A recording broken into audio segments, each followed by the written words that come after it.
People tend to worry about change. They worry about the things that they can't control. And at the end of the day, what's the worst that could happen? Like, you could fail. You could go back to your old career. That's always an option. Figuring out what it is you want and what you're passionate about, and then taking action on it, even if it's just like something little each day. You could just make the plan and then just do something little each day that gets you to that finish line. That's how I did it.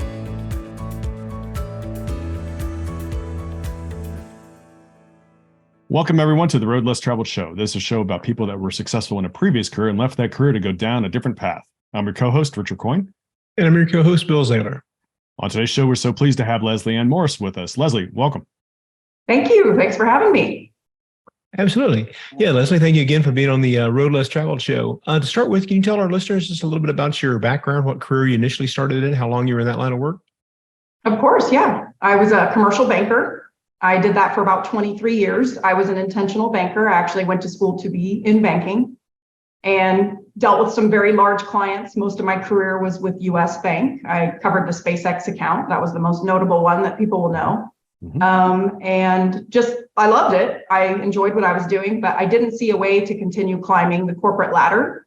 So I was trying to do side hustles here and there, and I finally found something that worked. I started buying cabins in the Smoky Mountains when I was living in Southern California. Then I quickly scaled a real estate portfolio, very, very fast, a very compressed timeline. And then I was able to quit that other job in banking and then go full-time as a real estate investor. And I've since built several other companies that have grown out of a need, out of a true demand for investors to be passive in short-term rentals, all in the Smoky Mountains. That's great. What's the typical, these are all short-term rentals, I assume, in the Smoky Mountains? Yeah, it's all vacation rentals. It's all cabins. We get a lot of tourists coming from surrounding states. They mostly drive in, and we enjoy year-round occupancy for the most part. That's great. You found like a sweet spot, like size-wise? Is it the smaller ones, larger ones for large groups, or is there kind of a sweet spot in the Smoky Mountains? For me, my personal portfolio, I started buying 2-bed, 2 baths. And then I've since grown to 3-bed, 3 baths, but we manage cabins for clients that are relatively large. We have one that's a 5-bed, 5 bath. So, and I've seen them even larger. They do have a little bit of a different strategy as far as marketing and how far that they book out when you're catering to like a very large group of guests. But yeah, I mean, anything really goes. We get couples that travel, we get families, we get extended families, and then we get like, wedding parties. So it's Right. Anything goes there, really. That's excellent. Yeah. Nice. My son, when he was in college, they booked in the general vicinity you're talking about, but they booked for a fraternity, and they booked like a 20+ bedroom house. And I'm like sitting there going, all right, it might have been even bigger. It might've been 30. I don't even remember, but it was something massive. And I'm like, number one, how did you find that? Number two, how on earth can they keep a regular ongoing roll of new customers coming in to keep that thing occupied and paying for itself? So not to mention, I don't think I'd want to rent to college fraternities. So Not interested in that. Me neither. Yeah, Fun for them, but not for the owner. Right. Exactly. It's a beautiful area. I've got a longtime friend that goes, I think every year after Christmas to like New Year's, goes down and rents one. The whole extended family comes down and they stay there. I've been over to visit. It's a gorgeous area. Yeah. I like that. Yeah. Yeah. It's awesome. There's hiking, obviously. Great Smoky Mountains National Park, the #1 visited park in the United States, by 3 times that of the Grand Canyon. And then because of that free park and the enormous amount of travelers that we get per year, tourism stuff is opening and breaking ground all the time. So it's a happening place for sure. Right. Yeah. It was unique too, wasn't it? Is it as far as the number of people that are within a X number of hours a drive to it? I mean, it's a large population that within one of the national parks. Yeah. It's like 60 to 70% of the entire United States population can get there in an 8-hour drive or less. That's amazing. So they all mostly drive in. There is an airport. Knoxville has an airport that's about 45 minutes from the Smoky Mountains, and it's growing all the time too. But it is a smaller airport. But we do see travelers coming from overseas using that airport to come visit the mountains as well. Yeah, that's awesome. Actually, I have a friend who's a park ranger there. So yeah. And actually the funny part also is that I'm on the, you're west of me. So I'm on the eastern side of the Smoky Mountain National Park. And I have elk all the time in and around my town and literally in my yard. I will have elk, actually there was a picture I got last winter, I guess beginning of the winter of 3 bull elk sitting, taking a chill, laying down and, literally sitting down in my yard. I'm like, wow, okay, pretty cool. So yeah. You're somewhere special. That's what I love about the mountains. I mean, we have surveillance for all the cabins I own. I have about 12 personally that I own, and we don't surveil inside the cabin, obviously, but we do watch the driveway, and the camera will trigger at like a weird hour, and I'll just like check the thumbnail, and it'll be a black bear or a skunk, or there's a peacock at one of them. It'll just be some random animal all the time. Yeah. Okay. Very cool. So Leslie, as you think back to your, hanging out with Elon at SpaceX, kind of days, or maybe some other banking aspect, is there a funny story you can share? Back to the banking days. That feels like a million years ago, right? Oh, geez. I actually just left banking in September 2022. It opened a ton of doors for me. I mean, a lot of the things I do now in real estate, like I speak at conferences and, I'm writing a book. I did all that sort of stuff in banking, but it had such a different focus. Not as fun as real estate, and I definitely don't have as much control as I used to. I guess in commercial banking, as a commercial banker, in my role, I was, a senior vice president. I was managing a portfolio of clients. And the main thing I was trying to do was get new clients, obviously, but also retain and grow existing clients. So we were always trying to, figure out how we could automate more of their receivables and payables processes, and also give them loans, all the basic normal stuff, but on a much larger scale than, my little businesses today. But it would shock you, like the type of businesses that I would deal with. Like I had a couple of at different times in my career, cemeteries were my client.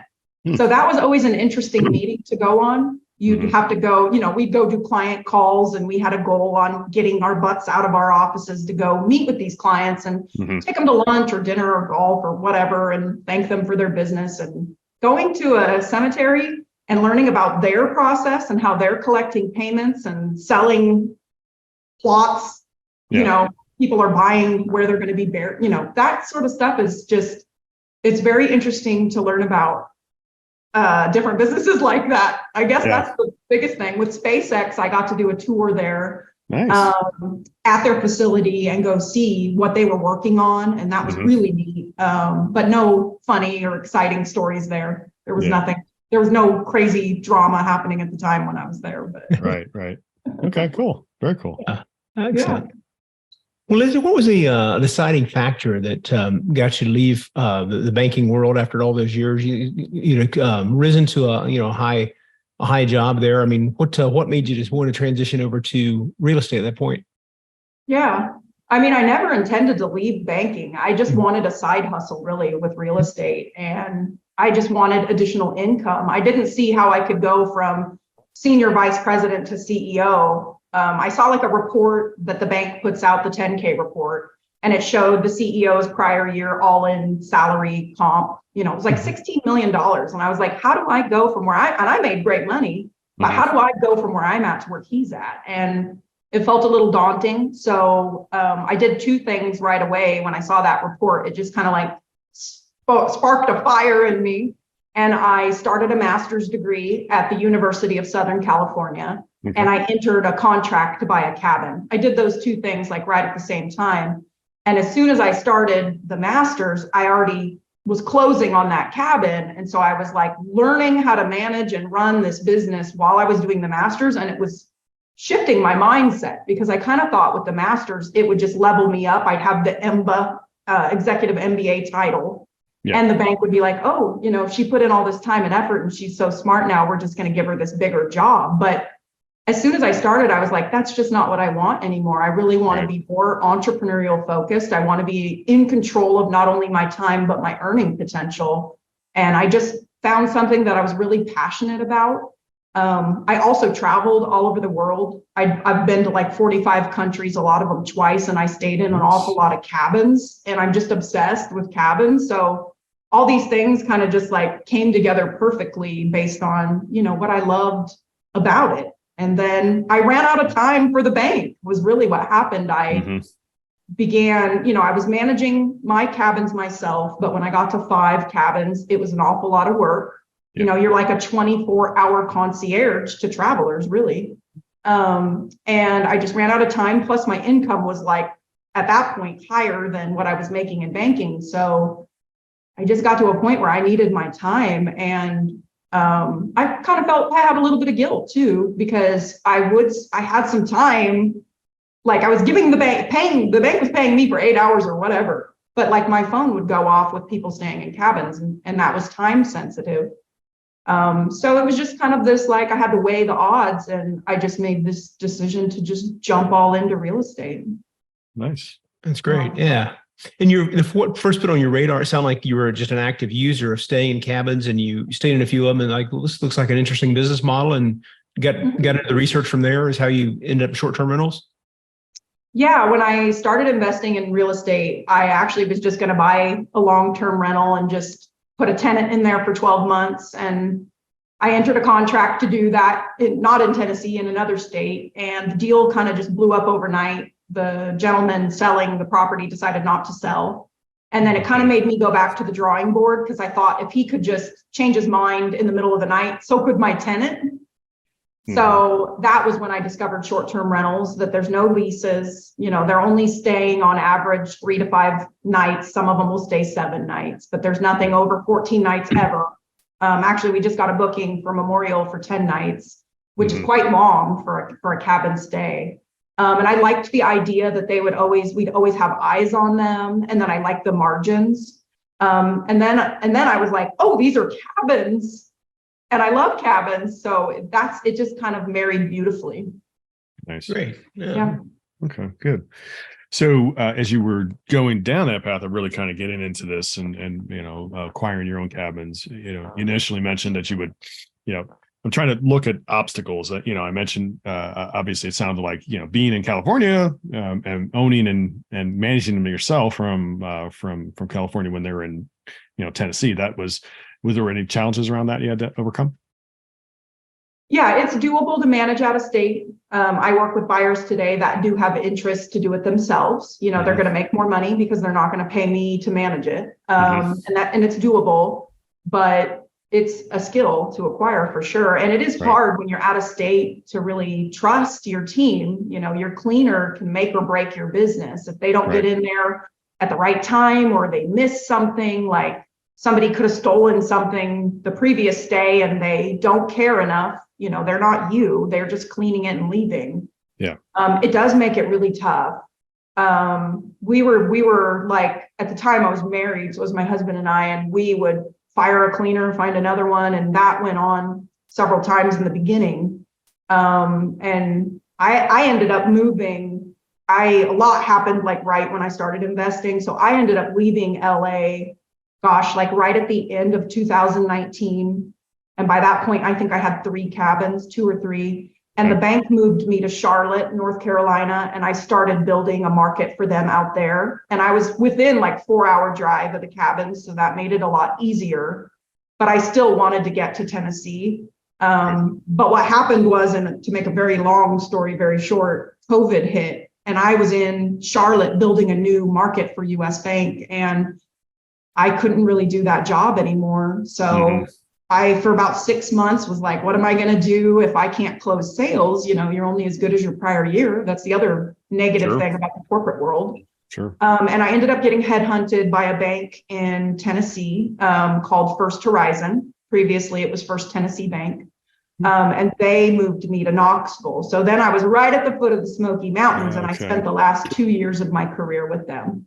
And while I was there, I finished, I was doing my master's on Zoom, obviously, and then finished that, graduated, and then I started building the property management company because I had so much free time. If you've ever done a master's, It changes your life, and you like delete things like TV and extracurricular. So you're so focused on this thing. And then when you graduate, you're like, wow, I have all this time. So I got my agent license. I created my property management company, direct booking platform for Josh's Cabins, which is the name of the property management company.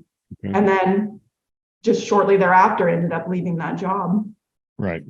Wow. In a way, unplanned, but in a way it was, it's good you're on the East Coast versus California when COVID hit. Yes. Certainly that was a blessing in a way. So nice. Yeah. I moved like 2 months before it hit. And I was so I moved to Charlotte, and then I was flying back and forth like every other weekend. I would fly on a red eye, back on a red eye. It was a poor quality of life, and it was expensive. But I made that decision because, another reason I left LA was I saw this opportunity to get my cost of living reduced and sell my property there. And I was able to buy a few more cabins when I did that. So that's how I was able to help it scale faster. It was just a golden opportunity that I'm an adventure seeker. I'm kind of like, I just make a decision and jump all in. And so I kind of made a decision and jumped all in, and then COVID hit. Right. So it was crazy. It was crazy. Yeah, absolutely. Wow. Well, as you transition, like you said, lots of things happening simultaneously there between, moving from LA to Charlotte and then to Knoxville, starting the rental business up and scaling it. What was your first victory in the real estate side as you're transitioning that really solidified for you? Like, yes, this is achievable. I can do this. It's working out like I thought it was. I mean, right away when I was still in LA and I bought the first cabin, I obviously didn't know what I was doing because I was just doing it all myself and using Google to learn things. And so I listed it on Airbnb, and I just put it for like $180 a night. And it was October, which is a very high season in the Smokies. And it just booked like that. It was booked solid out like 2 months. And I thought, based on, I'm a smart woman, I'm like, I think I priced it too low because it's booked way too well. So that was a huge victory, obviously, because I made a good choice. Because going into that deal, I just said to myself, okay, I can afford the mortgage out of my normal salary. So if it doesn't book or it doesn't make as much money, it's okay. Like, I'll just have this vacation home and hopefully it'll break even. Like the strategy that I use for companies like SpaceX to analyze their banking, I didn't really do that for myself. I kind of just saw a pretty cabin and bought it, and then built out all these systems. And that's how I coach and train investors today on making sure the numbers work, making sure you're going to cash flow, especially now with rates and property prices almost double in a lot of cases. It's really key to do that. But in the early days, I wasn't doing that on my first couple of deals. But then I kind of, this crazy story, I was in a contract to buy a cabin right as COVID was hitting, and we didn't really know what this thing was or what was going to happen, but they in Charlotte kept talking about a lockdown. And I call my lender. I'm like, do I back out of this thing? Do I buy it? I'm kind of going to be all in on my money. What if they stop booking? Like, she's like, I'm right there with you, girl. I got this thing I'm buying, and it's way more than yours. And I'm going for it. She was very wise and told me things like, the government will probably step in with assistance if something major is catastrophically going down. Like, I don't think she indicated I could pause mortgages and stuff, but that's exactly what ended up happening. And that cabin was the best purchase I ever made. Sure. I'm actually filming a TV show there this weekend. I can't talk about it. I signed an NDA, but there's just been so many great things that came out of that one cabin purchase. It led me to buy the lot next door, which I'm building a cabin on. I spent my 40th birthday there, and we saw black bears, my sister and I. And it's been a good ride, that cabin. That's very cool. Yeah. Around me, there's a lot of vacation rentals, and they were, I guess, initially, I think when everybody thought the world was going to end, there was, early COVID, there was probably no activity for a little bit. Then when people started realizing, okay, look, you just have to isolate with your own family. And why not go in the mountains and do that instead of sitting in the city that I live in? Wow, I think I'd rather be in the mountains than in a city, right? Yeah. I'm convinced that when the zombie apocalypse happens, the city people are going to be the first to go. I'd rather every movie. Yeah. I'd rather live in the mountains, a little less populated areas, right? Yeah. So yeah. But I think it was a great thing, your point earlier, Leslie, with the 80% of the country within an 70% within an 8-hour drive. Some people still didn't want to get on a plane, but they could get in a car and drive like with your family, and then you still had a place to vacation. So it didn't seem like the parks like that took near the hit like other attractions we had to get on an airline and fly across the country for. Mm-hmm. Yeah. So when COVID hit, we lost a lot of bookings. Basically, the rest of March just emptied out and they all canceled. And then right behind them, all the dates rebooked. I don't think we did lose money because they booked at a lower nightly rate, because by then I had customization in place very similar to like airlines and hotels, where it's supply and demand, customized dynamic pricing. So when they rebooked, the rates were lower because it was like a last minute booking. But yeah, I mean, and the Tennessee was really flexible during COVID as far as mask mandates and things that were closed.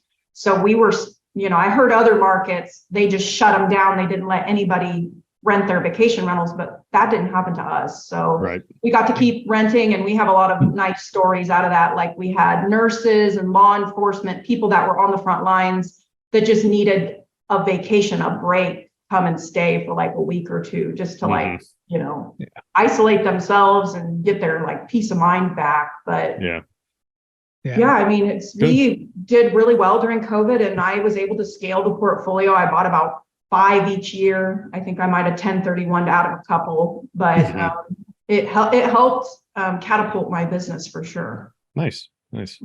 So speaking of, is there a funny story that's happened to you recently with your rental or your property management side or anything?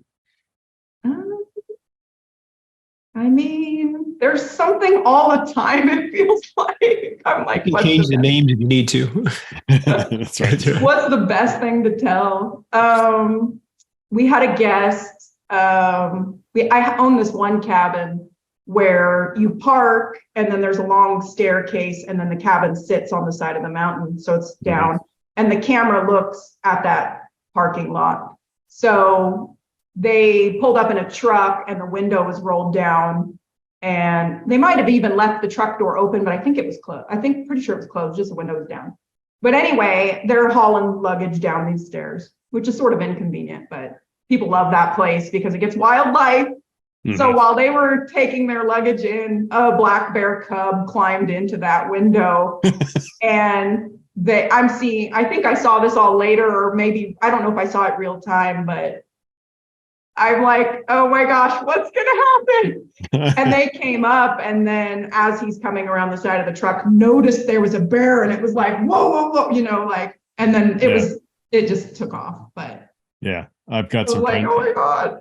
I've got some friends in your area, and they've told me stories how they have had a bear climb up basically the support, 6x6 post or whatever, to their upper deck that has no stairs, and literally the bear has climbed up like 50 feet to get onto the deck. It's just like a tree. It's just like a tree, climb it up, and all of a sudden the bear's on their deck. And like, wow. That's so funny. That same cabin, because of the stairs, the bears use the stairs as well. Okay. It's so funny. I have videos. I've like recorded the ring video and then done a voiceover on it. Like I'm talking to the bears. And I'm like, don't forget your friend. He's still at the top of the stairs. They're coming down. There's like 3 of them coming down. It's kind of annoying because obviously that's putting more wear and tear on my stairs because there's bears on my stairs. Right. And their claws. 400-pound bear, with claws, walking them down those. Yeah. Well, excellent. Well, listen, where are you today on your journey with the real estate? You mentioned you keep growing. You're buying 5 a year, or sound like during COVID, and kind of where are you now? And it sounds like you've expanded also a little bit into the management side as far as and also the ownership side. Yeah. Well, right now I'm growing Josh's cabins. I would like to add several more units that are the type of thing we want to manage. So we look for owners that are like-minded like me, that want to focus on hospitality and guest experience and not just look at the bottom dollar. So we are looking for more clients that own cabins. And then we're looking for buyers, looking to see if anybody's interested in investing in short-term rentals in the Smokies. And if they are, I do a free consultation, kind of see where they're at, what's their mindset and strategy. We can do IRA money, we can do cash. Their name goes on the deed, just like with any purchase. And then I offer a full service, we get it turnkey ready and rented. They basically hand us the key and we take over. And then I have a lot of clients now that have done that with me that are looking to scale. So they save up cash or access more capital somehow, and then they look to buy another and another. And I'm looking to do more business with a lower number of people, just like I did in banking. I'm following that same strategy. Yeah. But personally, I bought 2 properties. I bought quite a few properties last year, but I bought 2 really awesome cabins that I'm really excited about, like last quarter of the year. And then this year, I'm actually looking to probably sell 2 of my cabins that are smaller. I have 2 that are like 1 bathroom. So they rent, but they don't rent as well. They don't really fit my personal strategy. So I'm probably going to sell those. And I'm actually looking to start in the Rocky Mountains, particularly the ski in, ski out condos and cabins right around like Winter Park and Granby. And I'm creating a property management company there as well. So I'm kind of trying to be the cabin woman in all the mountains. That's great. Yes. So that's kind of where I'm at. And then I'm working on a book that's basically my playbook for how I did this and what the strategy is for investors that are interested in being passive in short-term rentals. Very nice. Excellent. Yeah. Very cool. So Leslie, is there something you do either personally or maybe through your business that you can share that you do in a way to give back and help others in some way? Definitely, yes. I have a mission to empower 1,000 women to become millionaires through real estate investing. And that came out of, as a little girl, I've done martial arts my whole life. My father is a sensei. So we would lift up other women.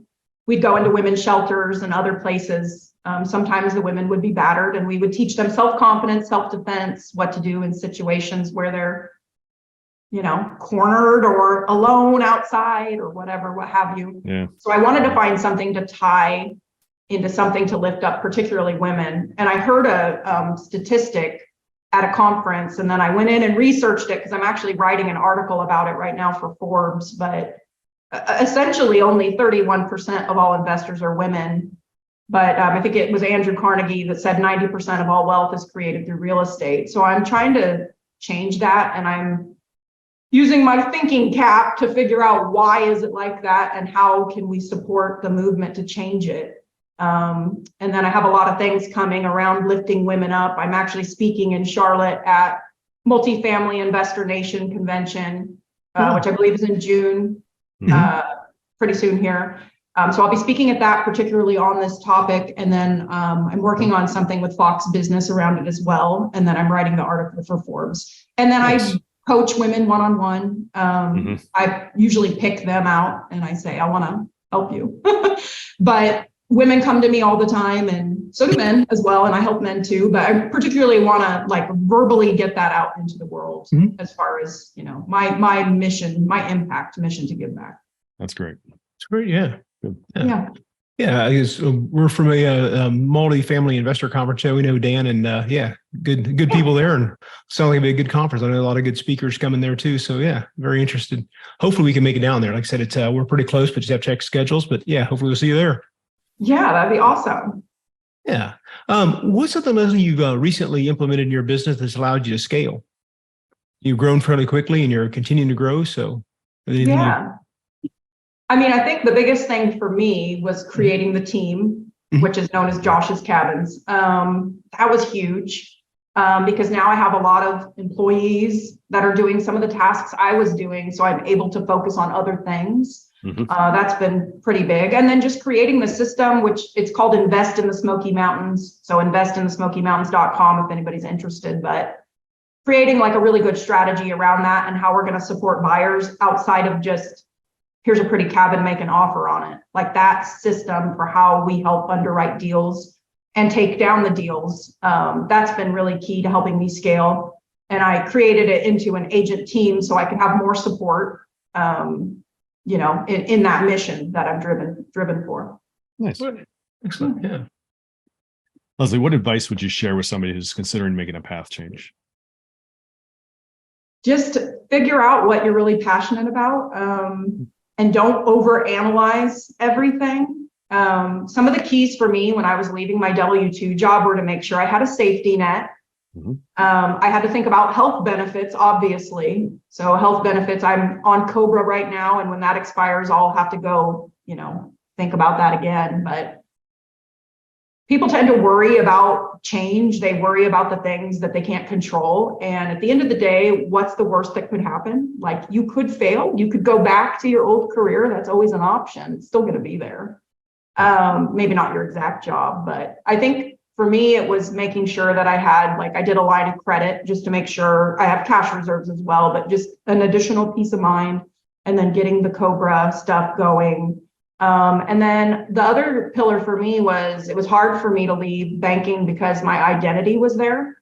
And so I had a mission the last 6 months to build a legacy before I left. And I did that through mentoring and coaching other people within the bank. And I did some written pieces around my time there, just to kind of sail off into the sunset in a very positive way versus just give them back your laptop and walk out, right? Yeah.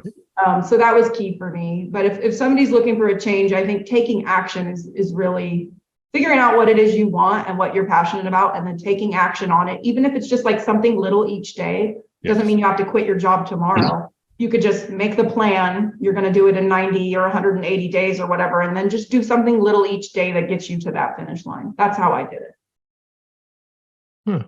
Excellent. Good deal. Well, Leasile, what's the best way for listeners to reach out to you and learn more about what you have going on in Josh's Cabins and what else in the Smoky Mountain? Anyone they want to learn a little more one-on-one consultation with you? Yeah. I think the best way, the easiest way versus remembering all the company names, is just to go to my personal website. So it's Leasile, Ann with an E, Morris.com. And then I'm very active on Instagram as well. And I share case studies when I'm in escrow on properties. And that's at Leasile.and.Morris. So either of those, and you can launch from either of those everything else I'm involved in and what I have going on. Okay. Well, very good. We'll add those down below in the show notes, so make it easy for listeners to reach out and learn more about what you have going on currently. Well, Leasile, we really want to thank you for being on the Road Less Traveled show today. Really enjoyed the conversation. I want to wish you continued success. Thank you. Both of you as well. Absolutely. Thank you, Leasile, for being on. We'd also like to thank our listeners. Please continue to give us a 5-star rating so we can bring you more great content like our show today with Leasile and Morris.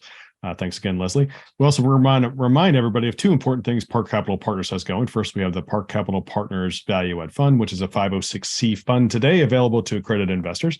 And next, we have the Park Capital Partners Foundation, which is a 501(c)(3) nonprofit that we created as a way that we give back. That works quickly a couple ways. First of all the money donated goes to do its best work, which is to help others, because Bill and I fund the operations of the foundation. Second, we donate personally. Third, we donate corporately. And finally, when investors invest with us, we make a donation to honor that investor to a pre-selected list of 15 different charities. And there's one called No More, which I believe is to help end abuse and whatnot, whether it be women or children, et cetera, et cetera. So anyway, worthy causes. So please reach out to say hello. Bill and I are happy to have a conversation anytime. Our website is parkcapitalpartnersllc.com, parkcapitalpartnersllc.com. And thanks again for Leasile for being on. Remember, folks, the road less traveled may be calling you. We recommend that you listen and take action. Thanks for joining.